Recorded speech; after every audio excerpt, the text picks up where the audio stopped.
హిందూ ధర్మానికి పరమాత్ముడు ఒక మానవ శరీరానికి బాగా గుర్తుపెట్టుకోండి. మన భూమండలంలో మన స్థానం ఎంత?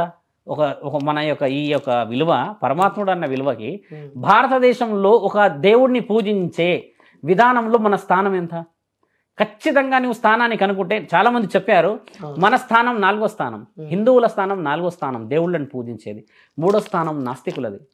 దేవుడు లేడు లేడు లేడు వెళ్ళు అని కొట్లాడేటోళ్ళు వందల్లో ఉన్నారు. నాస్తికులు ఎందుకు ఉన్నారు? నాస్తికులు మత్తులో ఉన్న వాళ్ళు, వాళ్ళే నాస్తికులు. నాస్తికులు మత్తులో ఉన్న వాళ్ళు, మత్తులో మనస్సు వారి యొక్క శరీరం కంట్రోల్లో లేని వాళ్ళే నాస్తికులు. వాళ్ళకి మనకు నమ్మడానికి అవకాశం లేదు. వాళ్ళు నమ్మొద్దు అని ఎక్కడ అనలేరు. వాళ్ళు దేవుడు లేడన్నాడు. వాళ్ళు దేవుడు నమ్మొద్దు అన్న వాళ్ళు నాస్తికులు. చెప్పండి, నిజంగానే దేవుడు ఉన్నట్టయితే రేపులు ఎందుకు జరుగుతుంది? వాస్తవం. గుడి పక్కన చచ్చిపోయినా కూడా పట్టించుకోరు. ఎందుకు పట్టించుకోరు? దేవుడు కళ్ళు మూసుకుంటాడు. వాస్తవం. గత జన్మలో నీవేం చేసావో నీకు ఎలా తెలుస్తుంది? పరమాత్ముడికి తెలుస్తుందిగా. నువ్వు అడిగిన క్వశ్చన్ కూడా అదే. ఇప్పుడు ఒక జన్మలో నువ్వు ఎంతటి పుణ్యమైన పనులు చేసావో చూసింది ఎవరు? రాసింది ఎవరు? నీకైతే మీ గురువులు మీ అమ్మా నాన్నలు అయితే రాసి పెట్టారు కదా. బ్రహ్మదేవుడు రాసిన సాక్షాత్ బ్రహ్మదేవుడు రాశాడు. కానీ బ్రహ్మదేవుడు ఎక్కడ రాశాడు? ఏ విధంగా రాశాడు? మీరు ఆ బ్రహ్మదేవుడు రాసిన రాతలను మీరు చూసారా? బ్రహ్మదేవుడు అదే గురువు చెప్తున్నాడు. అయితే బ్రహ్మదేవుడు మాకు తెలుసు. బ్రహ్మదేవుడు రాసిన రాత మానవుడికి తెలవాలని మేము ఎన్నిసార్లు చెప్పినా ఎందుకు మారలేరు? మరి ఎంతో మందికి చెప్పాము, వందల మంది మమ్మల్ని కలుస్తారుగా. మరి వాళ్ళకి ఎందుకు చెప్తే వాళ్ళు మారలేరు? మరి కాబట్టి బ్రహ్మదేవుడు రాసిన రాతలో పరమాత్ముడి ఆజ్ఞ ఉంటుంది. మీరు అన్నట్టుగానే ఇప్పుడు బ్రహ్మ విష్ణు పరమాత్మలు ముగ్గురు ఆజ్ఞల ప్రకారంగా జరుగుతాయి. ఇప్పుడు మన దాంట్లో చూడండి, ఒక ధర్మం అనే విషయాన్ని లేదు లేదు అనేవాడిని నాస్తికుడు అన్నాం మనం. ఇప్పుడు నీ రాతనే నీవు నమ్మనప్పుడు నువ్వు నాస్తికుడు అవుతావు. ఆయన ఇలా అంటలేడు. నాస్తికుల విషయం మీరు బాగా ప్రశ్నించండి. మళ్ళీ ఎవరైనా మిమ్మల్ని అడిగితే, నాస్తికులు దేవుడు దయ్యాన్ని రెండింటి మధ్యలో ఉన్న వాళ్ళు నాస్తికులు. వాళ్ళు మత్తులో ఉంటున్నారు మిత్రమా. మీరు కావాలంటే క్షుణ్ణమైన పరీక్ష చేయండి. మత్తులో నాస్తికులు ఎందుకు ఉంటున్నారో కనుక్కోండి. వాళ్ళకి దయ్యము, వాళ్ళకి ఏదైతే దేవుడు ఉంటాడో అది కనబడుతుంది, అది భయం అవుతుంది. అది దాంట్లో నుంచి బయటికి రావడానికి మేము వాటిని చూడలేదు, మాకు సంబంధం లేదు అన్న వాళ్ళే నాస్తికులు. ఖచ్చితంగా నాస్తికుల మీద మీ అభిప్రాయం ఏంటి? వాళ్ళకి ఏంటంటే నిజం తెలుసుకోలేకపోతున్నారు కాబట్టి నాస్తికులు అయ్యారు. అలాంటి నాస్తికుల కోసం కొన్ని ఎడ్యుకేషన్ సొసైటీస్ పిహెచ్డీ చేసిన వాళ్ళు ఇప్పుడు. అయితే నాస్తికుల కోసం ఏం పిహెచ్డీ చేస్తున్నారు వాళ్ళు? To know the divine power. అంటే దేవుడి గురించి తెలుసుకోవాలని ఉన్నదా ఎడ్యుకేషన్? దేవుడే లేడు అన్నది అనుకున్నదా ఎడ్యుకేషన్? అక్కడ చదువు ఉన్నది దేనికంటే నువ్వు నాస్తికుడవి. ఓకే, నువ్వు దేనికి వచ్చావు? నాస్తికుడవి. అందరిలాగే నీకు 9 జ్ఞానేంద్రాలు ఉండి మానవుడిలాగే నీకు నెత్తి మీద బొచ్చున్నది, తింటున్నావు, అన్ని చేస్తున్నావు. కాబట్టి ఇదంతా ఎక్కడి నుంచి వచ్చింది అనేది నాస్తికుడు తెలుసుకున్న రోజు ఆ నాస్తికులు కూడా మన ధర్మంలోనే కలుస్తారు. మన ధర్మం ఏది అని అంటే మిత్రమా, హిందూ ధర్మమా, పరధర్మమా, లేకపోతే వేరే దేశ ధర్మంగా ధర్మంలో కలుస్తారు. ఏ దేశంలో ఉన్న ధర్మం ఒకటే ఉంటుంది కదా. కాబట్టి 2వ స్థానంలో ఉన్నది ఎవరు? ఇప్పుడు ముమ్మాటికి ఆలోచన చేసి చెప్పండి. సోదరి సోదరములు మన ఇప్పుడు మండలంలో మన హైదరాబాద్లో కానీ ఎక్కడ శాతం ఉన్నది? ఎక్కువ ముస్లిమ్స్ ఉన్నారు 2వ స్థానంలో. 1వ స్థానంలో ఎవరు ఉన్నారు? క్రిస్టియానిటీ ఉంది. ఎంటైర్ ద వరల్డ్ మీకు తెలిసిన లోకం మొత్తం వాళ్ళే ఉన్నారు. అంటే మన ఈ 4వ స్థానం గురించి గొడవ పడటం లేరు. ఎందుకు లేరు? 4వ స్థానం గురించి ఏంటంటే నేను ఒక్కడినే 100 మందికి చెప్తున్నా. మిగతా వాళ్ళు ఏంటంటే 100 మంది 1000 మందిని వాళ్ళు నిద్ర లేపగలుగుతున్నారు అని అంటే పుట్టుక నుంచే వాళ్ళకి ఇంటి ఇలవెల్పుల గురించి దేవుళ్ళ గురించి చెప్తున్న వాళ్ళే 1వ స్థానంలో ఉన్నారు. ఇప్పుడు చాలా మంది మనము చర్చ్కి వెళ్తారంటారు, నమాజ్కి వెళ్తారు, దేవాలయానికి వెళ్తారు. మిత్రమా, నీ గుండెలపై నా గుండెలపై చేతిసుకొని చెప్పుదాం, పండగలకు తప్పితే ఈ రోజుల్లో గుడికి వెళ్తున్నారా? ధర్మంగా మాట్లాడితే వాళ్ళు ఖచ్చితంగా ఫ్రైడే అంటారు, వీళ్ళు సండే అంటారు. ఎంతమంది వెళ్తారు మీరు చూస్తున్నారుగా. నాస్తికులు వీళ్ళకి ఫ్రైడేతో దేంతో పని ఉండదు, వీళ్ళ మత్తులో వీళ్ళు ఉంటారు. మనం ఉన్నాము అన్న ఆలోచన చెప్పి మనము ధర్మంలో వెళ్ళండి, హిందువులను పూజించండి, చేయండి అని ఎంత మొత్తుకొని ఎన్ని యాగాలు, ఎంత పెద్ద పెద్ద పెద్ద పూజలు పురస్కారాలు చేసినా మన వాళ్ళకి ఆ పైశాచికత్వమే తప్పితే, పండగకు తప్పితే మిగతా దానికి వెళ్ళరు వాళ్ళు. మరి మన ధర్మాన్ని మనం వదిలేసామా? ఒకప్పుడు మన స్థానం 1వ స్థానమే కదా భూమండలం మీద. భూమండలానికి అధికారులు మన భారతదేశమే కదా. ఎందరో దేశాల వాళ్ళు ఇప్పుడు మారుతున్నారుగా మన చరిత్ర కోసం అని. మారుతున్న వాళ్ళు ఉన్నారా? చూసాం, పలానా క్రిస్టియన్స్ లో హరే కృష్ణ పాటలు పాడుతున్నారు, డ్యాన్సులు చేస్తున్నారు. ఎక్కడో పూణేలో వచ్చేసి వాళ్ళు స్థాపించారు, ఎక్కడో అమెరికాలో పూజలు చేస్తున్నారంట, గణేషుని పెట్టారంట ఇన్నది. అంటే కారణం ఏంది? మన ధర్మం ఇప్పుడే లేస్తూ ఉన్నది. కారణ జన్మలని పరమాత్ముడు పుట్టించి ఇకపై మనల్ని మేలుకోబలుతున్నాడు. మీరన్నా మారాలి, ఇకపైన మారాలి, ఇకపైన మారాలి అని. మరి ఇప్పుడు నువ్వు అన్న విషయాన్ని చూసుకుంటే హిందూ ధర్మమే గొప్ప అని చెప్పి నేను ఏడో చెప్పకుంటే నీవు ఎవరివి, ఎక్కడి నుంచి గొప్పవాడి అనేది తెలుసుకోమంటున్నాను నేను. ఈ 4 స్థానాల్లో ఒక్కడే పరమాత్ముడే. ఆ ఇంట్లో పరమాత్ముడు లేడంటారా? మీ ఇంట్లో పరమాత్ముడు లేడంటారా? అందరింట్లో పరమాత్ముడే ఉన్నాడుగా. కానీ ఉన్నారని చెప్పినప్పుడు ఎవరు వింటున్నారు, ఎవరు నమ్ముతున్నారు? అదే మనం చేస్తున్న పొరపాటే అది. నిన్ను పుట్టించుకున్న వాడి మాట నీవే వినకపోతే దానికి మంచి ఇంకొక ఆన్సర్ ఏం చెప్పుకోవచ్చు మిత్రమా? నువ్వు గర్భంలో ఉన్నప్పుడే పరమాత్ముడికి మాటిస్తావా? తండ్రి నేను అన్ని చేసుకొని మంచుకుంటానని. గర్భం అనేది చూసారా, ఈ ప్రపంచంలో అత్యంత విలువైనది, అత్యంత శక్తివంతమైనది గర్భమే మిత్రమా. దాంట్లో మురికిలో ఉంటావు నీవు, ఊపిరి ఆడదు నీకు, కళ్ళు కనబడవు నీకు. కళ్ళు తెరిస్తే లోపల ఉన్న ఈ మానవ శరీరంలో ఉన్న నీళ్లు కానీ అక్కడ ఉన్న మురికి కానీ ఏదైనా ఇబ్బంది అవుతుంది అంటే అత్యంత ఇప్పటివరకు కలుషితం కాకుండా ఉంటే అప్పుడు ఆలోచిస్తాను. దేవుడు లేడు, పునర్జన్మలు, ఆత్మలు. మీరు ఒక్కటి చెప్పండి, మీరు ఏదో ఒక ధర్మాన్ని మీరు నమ్ముతుండొచ్చు, అది మీ ఇష్టం. మీకు మీరు దయ్యం ఉందని నమ్ముతారా? నేను మిమ్మల్ని అదే క్వశ్చన్ వేస్తున్నాను ఇప్పుడు. దయ్యము, దేవుడు, పునర్జన్మలు, ఆత్మలు ఇవేవి కాదు, లేవు అనే మీరు ఒక చిన్న ఛాలెంజ్ ఓకే స్వీకరిస్తారా? అది మీరు అడిగిన దాన్ని బట్టి నా కెపాసిటీని బట్టి చెప్తాను. ఇంత స్ట్రాంగ్గా మాట్లాడుతున్నారు. ప్రతి నిమిషం కూడా మీరు అనుకున్న సిద్ధాంతానికి, నాస్తిక సమాజ పునర్నిర్మాణానికి నేను ముందడుగు వేయబోతున్నాను, ముందుంటానని చెప్తూ ఉన్నారు. ఈ ఛాలెంజ్ ఖచ్చితంగా మీకు అసాధ్యమైనది కాదని నేను అనుకుంటాను. ఓకే, అసాధ్యమైనది కాదు అని అంటే definitely I will accept your challenge. Phone లేకుండా మీరు అనుకున్న ఈ దేవుడు, దయ్యాలు, పునర్జన్మలు ఇవేవీ లేవని చెప్తున్న బైరి నరేష్ ఒక 3 రోజులు 3 రాత్రులు శ్మశానంలో గడుపుతారా? ఇప్పుడు జైల్లో 46 రోజులు గడిపాను. నేను అడిగిన క్వశ్చన్కి స్ట్రైట్ ఆన్సర్ ఇవ్వండి, మిగతా ఎక్స్ప్లెనేషన్లు అన్ని తర్వాత. ఇవన్నీ కూడా దయ్యం, భూతం, దేవుడు, ఆత్మలు, పునర్జన్మలు ఇవన్నీ మాట్లాడారు కదా, శ్మశానంలో అట్లీస్ట్ ఒక 3 nights 3 days మీరు ఒంటరిగా సెల్ ఫోన్ లేకుండా ఉండగలుగుతారా? అంటే మీరు ఏ ఇంటెన్షన్తో ఈ ఛాలెంజ్ ఇస్తున్నారు? మీరు ఏది లేదని చెప్తూ ఉన్నారు కదా. అంటే నా ఇంటెన్షన్స్ ఏం లేవు, నాకు ఇంటెన్షన్స్ ఉంటాడా? దేవుడు శ్మశానంలో దయ్యం ఉంటుందా? ఏమి ఉండవు. మరి అక్కడ కూర్చోడానికి సౌకర్యం ఉంటుందా? పడుకోవడానికి సౌకర్యం ఉంటుందా? మీకు తినడానికి సౌకర్యం ఉంటుందా? అవన్నీ సమకూర్చుకుంటూనే ఎవరు మీరు సమకూరుస్తారు? ఒంటరిగా ఎవరు సమకూరు? మీరు ఒంటరిగా అక్కడ ఉండగలుగుతారా? అరే ఈ సమాజం అనే శ్మశానంలో ఇప్పుడు ఆల్రెడీ బతుకుతున్నా కదా, ఇది శ్మశానం కాదా? మరి ఇప్పుడు మనం ఉన్న ఈ జనాల మధ్య బతకడం ఎందుకు? శ్మశానంలో ఉండొచ్చు కదా. ఇప్పుడు మీ కాళ్ళ కింద ఉన్నటువంటి ఈ బిల్డింగ్ కింద మానవ పరిణామ క్రమంలో ఎప్పుడో ఒకసారి మనుషులో జీవరాశిలో చచ్చిపోయి ఇక్కడ కింద పాత్రేసే ఉంటారు కదా.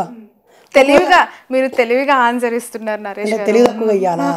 కాదు, నేను అడిగిన ఆ క్వశ్చన్ ఒకటి గుర్తుపెట్టుకోండి, ఛాలెంజ్ ని స్వీకరిస్తారా లేదా? ఇప్పుడు మీరు అన్నారు దేవుడు లేదని ప్రూవ్ చేస్తాను, దయ్యం లేదు, ఆత్మ లేదు, పునర్జన్మ లేదు, ఇవేవి లేదు. ఓకే, నేను అన్న దానికి శ్మశానంలో శవాలను గాలబెట్టే పని చేసేటోళ్ళు ఇయర్స్ టుగెదర్ ఆనే ఉంటారు కదా తల్లి. ఉంటారు, మరి మీకే ప్రాబ్లం? ఉండాలి అని అడుగుతున్నా. నేను మిమ్మల్ని అడుగుతున్నాను, ఎందుకు ఉండాలి? మీరు నాస్తికత్వం అంటున్నారు, దేవుడు లేడంటున్నారు. అక్కడ నాకు స్మెల్ రాకుండా నువ్వు చూస్తావా?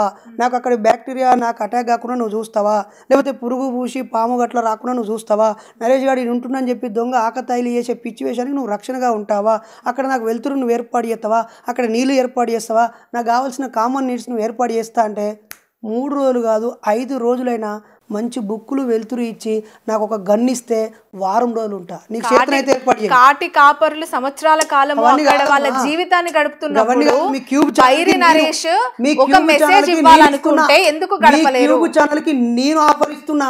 నేను చెప్తున్నాను కదా, అదే కాటి కాపరి జీవితాలు అందులో వెళ్ళదీసుకుంటున్నారని చెప్పిన మీరు సొసైటీకి ఉన్న యూత్ కి దయ్యాలు లేవు, ఆత్మలు, పునర్జన్మలు లేవు, దేవుడి గురించి మాట్లాడుతున్నారు కదా ఒక 3 రోజులు. వినండి, క్యూబ్ ఛానల్కి చెప్పే మాట ఒకటే, నేను ఒకవేళ 3 రోజులు శ్మశానంలో ఉండడం ద్వారా లక్షలాది మంది ప్రజలు కనీసం దేవుని పక్కన పెట్టి దయ్యాలుండయి భూతాలుండయి అనే ధైర్యం వస్తుందనంటే మీ ఛాలెంజ్ని యాక్సెప్ట్ చేసి నేను ఉండడానికి సిద్ధంగా ఉన్నానని ప్రకటిస్తున్నా. ఒకటి. రెండోది, మహబూబాబాద్లో ఎస్సీ గర్ల్స్ హాస్టల్ పక్కన దయ్యం తిరుగుతుందని పుకారు లేపడంతో 360 మంది ఉన్న పిల్లలు ఖాళీ అయిపోయి 60 మంది మిగిలితే అక్కడి సిఐ గారు మమ్మల్ని ఆహ్వానిస్తే కిరణ్ కుమార్ గారు మేము ఆడికి వెళ్ళి వాళ్ళకి కౌన్సిలింగ్ ఇచ్చి నేనొక్కడిని హిందూ శ్మశాన వాటికలో సాయంత్రం 9 గంటల నుంచి ఉదయం 6 గంటల వరకు ఉండొచ్చాను. Number 1 point. ఒక్కడనే. Number 1 point.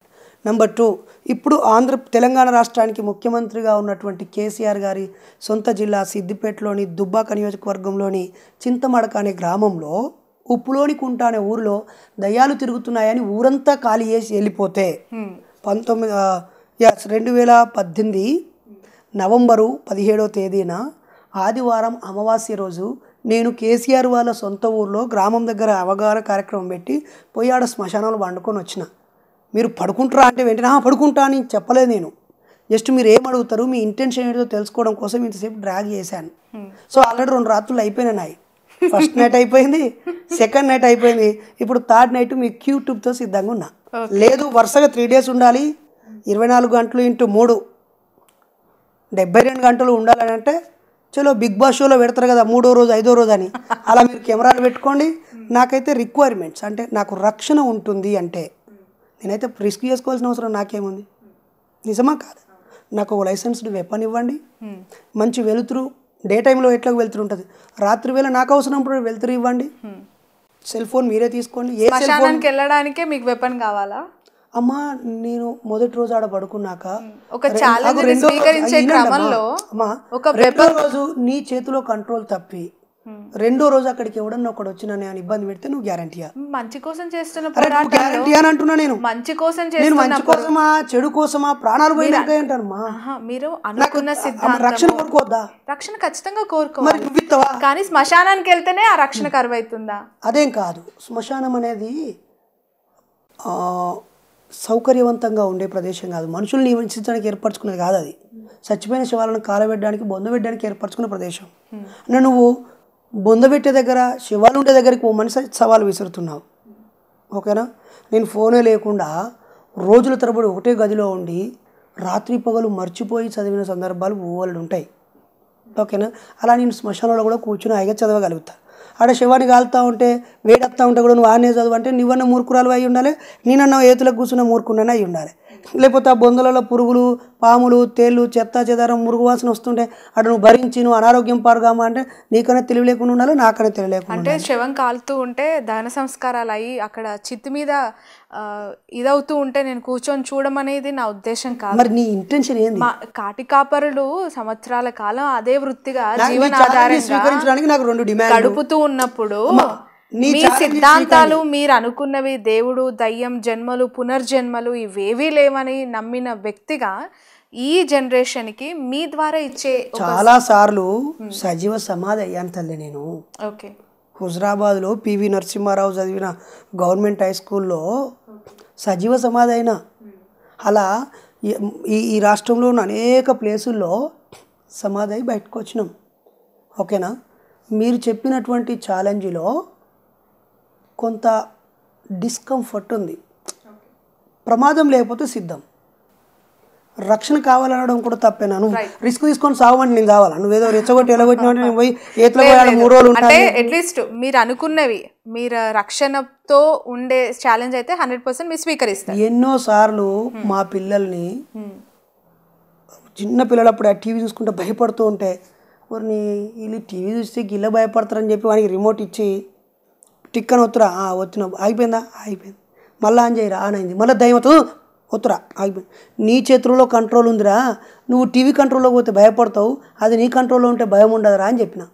అవునా అన్నారు. ఇట్లా కాదని చెప్పి నా 2 పిల్లల్ని చిన్నగా ఉన్నప్పుడే అలా బయటికి తీసుకెళ్తున్నప్పుడు నేనే దగ్గరుండి చక్కగా ఏవైనా తినుబండరాలు ఉంటే వెళ్ళి శ్మశానంలో కూర్చోండి, హాయిగా ఆడ గద్దెలాగా కట్టి ఉంటుంది కదా సమాధి, కూర్చొని తిని ఇవన్నీ సమాధులు రా, చచ్చిపోయినాక ఎవరైనా ఈడికే వస్తారు, ఈడ కూడా కులం ఉందిరా, ఇక ఆ కులంలో ఒక ఆడిదిక్కు కట్టుకోవాలి, ఈ కులంలో ఈడ కట్టుకోవాలి, ఇక ఈడ కూడా మతం ఉంటుందిరా, దీని ఇట్లా సిలువ పెట్టిరంటే వీళ్ళు ఈ మతం వల్ల అర్థం.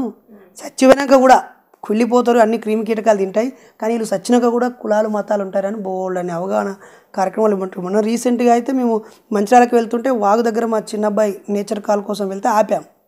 డాడీకి అది పుర్రెలాగా ఉంది అన్నాడు. అది పుర్రేరా అంటే నువ్వు వీడియో తీ డాడీ అని చెప్పి వాడితో ఆడుకున్నారు, పుర్రెలతో ఆడుకున్నారు. ఓకే. తర్వాత దారిలో వస్తూ ఉంటే ఒక చోట చికెను, ఎర్ర ముద్దలు, పచ్చ ముద్దలు, నిమ్మకాయలు, కొబ్బరికాయలు అవన్నీ పూజా సామాగ్రి మంత్రతంత్రాలు పెట్టారు. డాడీ డాడీ ఆపు అని చెప్పి వాడు వెళ్ళి అవి తీసి ఆ కోడిగుడ్డుని తీసి ఆ నిమ్మకాయ తీసి ఆడ ఉన్నటువంటి చికెన్ తిని ఫ్రెష్గా ఉంటే తిన్నాం, తుమ్ముంటే తినొద్దు, ఇవన్నీ ఉట్టి అని చాలాసార్లు చెప్పాం. మీరు చెప్పినవి ఆల్రెడీ మా ప్రయాణంలో సందర్భాన్ని బట్టి చేస్తూనే వచ్చాం. సొసైటీలో ఈ మధ్య కాలంలో చాలా ఇన్సిడెంట్స్ జరుగుతున్నాయి లవ్ మ్యారేజెస్కి సంబంధించి. What is your message? ఎలా చూస్తుంది? యా, లవ్ అనేది నేనేం కవిని కాదు కానీ చాలా గొప్పది. సమాజాన్ని ప్రభావితం చేసేది. ఎంతో ప్రభావితం చేసే శక్తి లవ్లో ఉంది.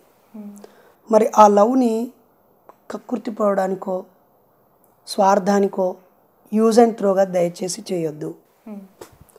ప్రేమిస్తే పెళ్లి వైపు అడుగులు వేసే అవకాశం ఉంటే తప్ప. ఇప్పుడు ఆపరేషన్ లేకుండానే మోకాళ్లకు ప్లాస్మా ట్రీట్మెంట్, మీ ఆర్థోపెడిక్ సమస్యలన్నిటికీ రోబోటిక్ టెక్నాలజీ ద్వారా తక్కువ ఖర్చుతో శాశ్వత పరిష్కారం, ఫ్రీ కన్సల్టేషన్, ప్రతి ట్రీట్మెంట్ పై 20% డిస్కౌంట్. ఈ ఆఫర్ కొద్ది రోజులు మాత్రమే, త్వరపడండి. V9 hospitals 9281465842.